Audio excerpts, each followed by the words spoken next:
જય શ્રી રામ, જય શ્રી કૃષ્ણ મિત્રો। હું છું તમારો વાલો પ્રતિક દરજી। દુકાને તો હું આવી ગયો છું। 7:30 જેવો ટાઈમ થયો છે। આજે તમને ખુશીના સમાચાર આપવાના છે।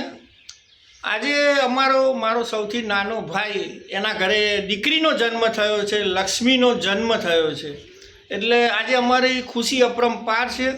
અને એમાં એવું છે કે મારા માતા પિતાને સૌથી મોટો દીકરો હું, મને 41 વર્ષ થયા। મારા પછી બીજા 2 નાના ભાઈ છે।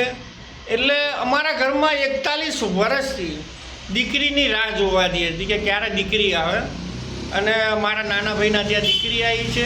મારે એક દીકરો છે, બીજો નાનો ભાઈ છે, એને પણ 2 દીકરા છે। પણ આ સૌથી નાનો ભાઈ છે, એના ત્યાં આજે દીકરીનો જન્મ થયો છે। આજે સવારે જ મારી માતાજીએ મને સમાચાર આપ્યા, મારા મધરે, અને ફોન ઉપર વાત થઈ। અમારા માટે બહુ જ ભગવાને હવે અમારી સામું જોયું અને લક્ષ્મી અમારા ઘરે આવી। પ્રતિક દરજી યુટ્યુબ સાથે જોડાવા બદલ તમારો ખૂબ ખૂબ આભાર। જય માતાજી, જય ભારત।